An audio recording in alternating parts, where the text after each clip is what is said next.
Hello friends, this is Gaurav Lat, your big bull coach. So again जारी रखते हैं हमारा डेली सीरीज़ आज क्या हुआ और आगे क्या होगा। आज के लिए यानी 9 दिसंबर 2025 के लिए, that is the 9th of December 2025 Tuesday. So आज अगेन नया दिन और नई धुलाई। सो खुलते के साथ बाज़ार की धुलाई हुई और उसके आज जैसा एक्सपेक्टेड था कि वॉलेटाइल होगा, चूँकि आज वीकली एक्सपायरी डे था निफ्टी का। सो वैसा हुआ, आज वॉलेटिलिटी थी। तो निफ्टी जो है वो 121 पॉइंट्स गिरकर 25,840 पर बंद हुआ। That is it was down 121 points, closing at 25,840। और वही बैंक निफ्टी की बात करें तो लगभग वो केवल 16 पॉइंट्स गिरकर 59,222 पर बंद हुआ। That is it was down marginally at 16 points, closing at 59,222। तो जैसा कि हमने कहा कि बाज़ार की आज जो खुलते के साथ ही धुलाई हुई, आज एक्सपेक्टेड ही था। गिफ्ट निफ्टी ऑलरेडी इंडिकेट कर ही रहा था कि ऑलमोस्ट 100 पॉइंट्स नीचे गिर के खुल सकता है। प्री ओपनिंग ने भी उसको कंफर्म किया और वैसा ही हुआ। खुलते के साथ निफ्टी गिर के तो खुला ही, और खुलते के साथ और धुलाई देखी गई निफ्टी की। वो धुलाई क्यों हुई? क्योंकि कहीं ना कहीं मिड कैप्स और स्मॉल कैप्स में एकदम जो कल की धुलाई थी उसकी थोड़ी और कसर निकालनी बाकी थी, जिसके कारण और धुलाई देखी गई mid caps and small caps में। So mid cap and small caps में तो इनफैक्ट लो पॉइंट में तो 1.5% से ज़्यादा की कटौती देखी गई थी। They were down almost more than 1.5 points. So देखा जाए तो निफ्टी जो मिड कैप 100 है वो भी ऑलमोस्ट 1000 पॉइंट्स गिर चुका था अपने लो पॉइंट पे। पर कहीं ना कहीं फिर और स्मॉल कैप्स भी 200 पॉइंट, जो स्मॉल कैप 250 है वो भी लगभग 200 पॉइंट से ज़्यादा गिर चुका था। पर कहीं ना कहीं फिर रिकवरी आई। उसके कई सारे वजह भी थे। सो जैसा कि दिन में निकल के आया, कई सारे रूमर्स चल रहे थे मार्केट में कि गवर्नमेंट ने जो सोलर जितनी कंपनियां हैं, बैंक बेसिकली अब पीएसयू बैंक्स को और लार्जली सारे फाइनेंशियल इंस्टीट्यूशंस को बोला है कि अभी आप जो सोलर कंपनीज़ है, जितने भी सोलर एंड रिलेटेड इंडस्ट्रीज़ के कंपनीज़ हैं, उनको और फर्दर फाइनेंस मत करें। ऐसा क्यों? क्योंकि कहीं ना कहीं हो सकता है ओवर इन्वेस्टमेंट हो रहा है इस सेक्टर में, और ओवर इन्वेस्टमेंट और ओवर प्रोडक्शन के कारण कहीं ना कहीं इनके प्रॉफिट मार्जिन्स अफेक्ट हो सकते हैं ओवर सप्लाई कंसर्न्स के कारण। And this might even result in lot of these investments going bad. कहीं ना कहीं अगर ये सब कंपनियां अगर लॉस में चली गई तो ओवरऑल सेक्टर के लिए बहुत ही हानिकारक हो सकता है। सो कई बार ये करना जायज़ भी होता है।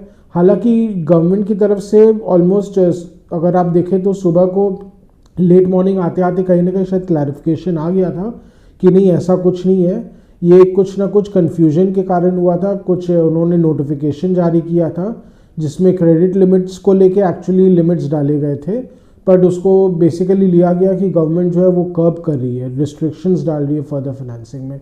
सो गवर्नमेंट ने क्लैरिफाई किया कि नहीं, कोई ऐसे एकदम जिसको बोलते हैं ना हार्ड हिटिंग रिस्ट्रिक्शंस नहीं लगाए गए हैं, कुछ रीजनेबल कर्ब्स लगाए गए हैं। और उसके बाद धीरे धीरे ऑलरेडी रिकवरी जारी थी और उसके जिसको बोलते हैं ना mid caps and small caps में और स्मूथ रिकवरी देखी गई। पर इसके अलावा पर काफ़ी डैमेज हुआ था, नो डाउट काफ़ी डैमेज हुआ है। उसके कारण सोलर स्टॉक्स में काफ़ी सेल ऑफ देखा गया, पर उसके बाद बहुत ज़बरदस्त रिकवरी भी देखी गई। सो सोलर इंडस्ट्रीज़ का जो स्टॉक है, स्पेसिफिकली बात करें तो ऑलमोस्ट 8% डाउन हो गया था, पर एकदम ग्रीन में बंद हुआ। जो आज क्लोजिंग जो है वो एकदम ग्रीन में हुई।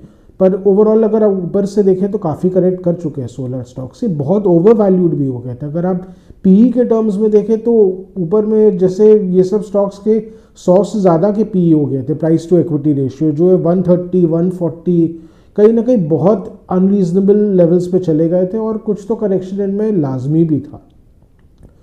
सो निफ्टी की, और जो निफ्टी की भी बात करें तो वो 25,728 के लो पॉइंट पे गया।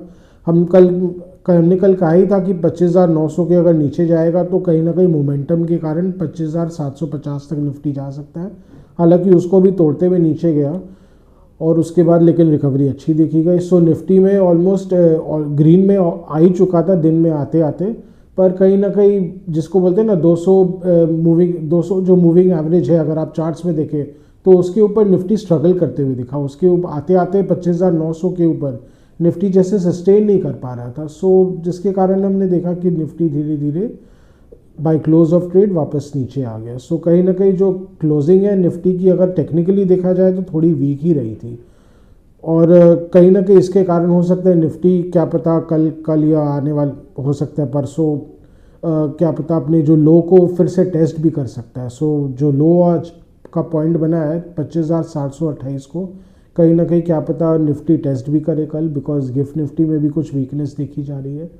सो इट इज़ लाइकली कि कहीं ना कहीं थोड़ा टेक्निकल अगर उसको लो पॉइंट को टेस्ट करके अगर रिकवर कर जाता है तो एक डबल बॉटम बनेगा, विच अगेन फिर निफ्टी को थोड़ा टेक्निकल स्ट्रेंथ दे सकता है।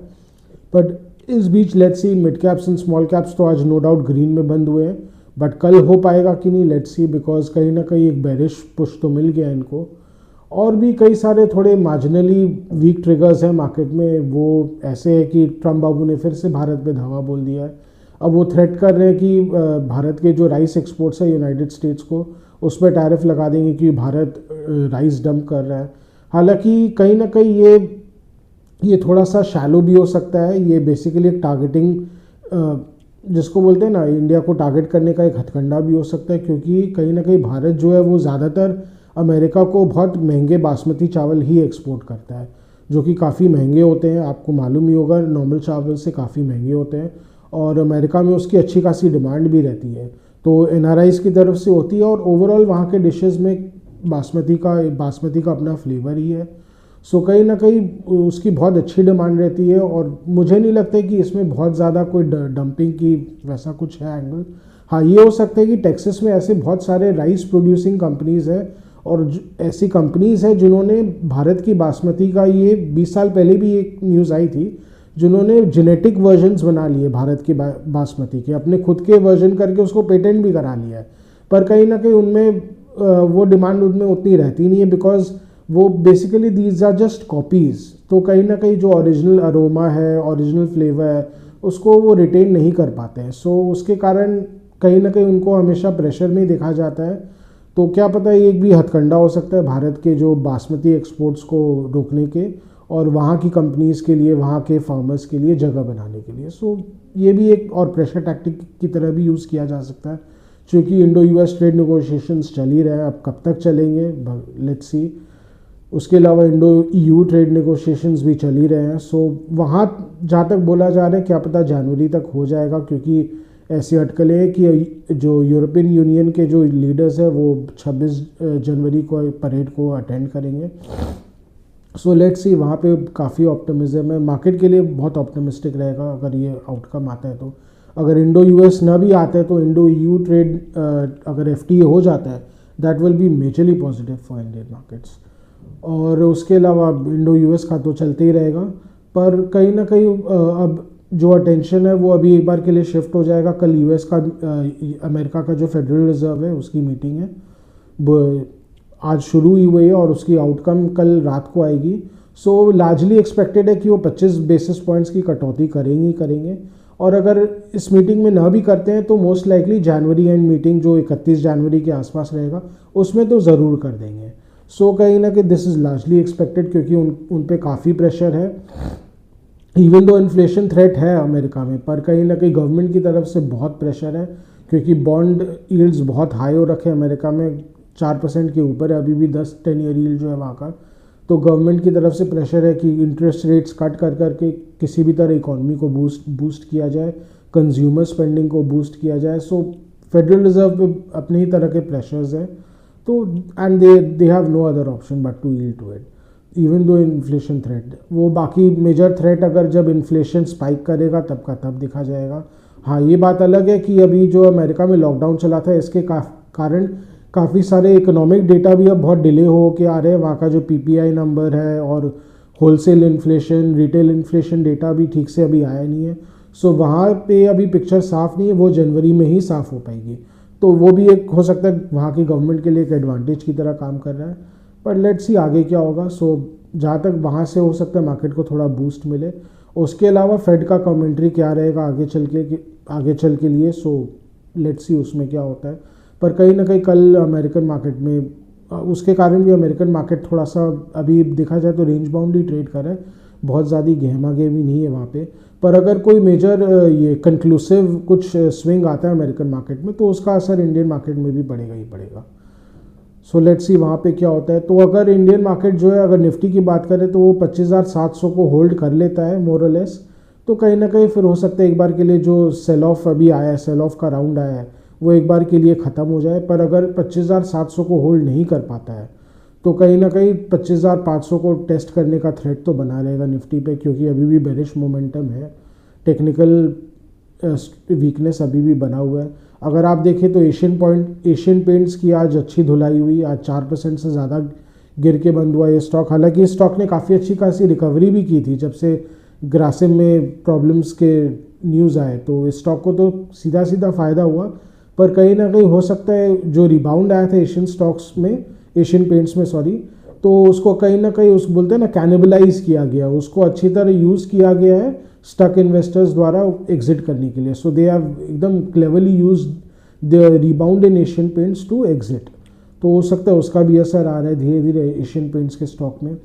और कुछ उसके अलावा केमिकल स्टॉक्स में काफ़ी वीकनेस देखी जा रही है। तो मैंने अभी रिसेंटली ये नोटिस किया है कि केमिकल स्टॉक्स और ख़ास करके जो लीडर्स है उसके जैसे टाटा केम लगातार करेक्शन प्रेशर से अभी जूझ रहे हैं। सो उस पर भी हम अपनी कोई व्यू राय देंगे आपको, कल के स्टॉक स्पेसिफिक कुछ अगर होगा तो अपना कुछ राय देंगे। तो हम बेसिकली अपना व्यू देंगे, हम कुछ भी एडवाइजरी या कुछ भी नहीं जारी करते हैं, हम जस्ट एक टेक्निकल या एक बेसिक व्यू देते हैं कि स्टॉक में क्या लग रहा है। और उसके अलावा मार्केट में अभी पॉकेट वाइज कुछ ना कुछ अभी अपॉर्चुनिटीज़ आएंगी गिवन द करेक्शन प्रेशर। और अगर मार्केट जैसा कि हमने कहा, अगर निफ्टी जो है वो अभी के करेक्शन को और सर्वाइव कर लेता है, 25,700 को होल्ड कर लेता है, तो फिर धीरे धीरे वापस 26,000 की ओर जाना चाहिए। और हो सकता है बाकी का दिसंबर एक बहुत सीमित दायरे में ही निफ्टी ट्रेड करता रहेगा।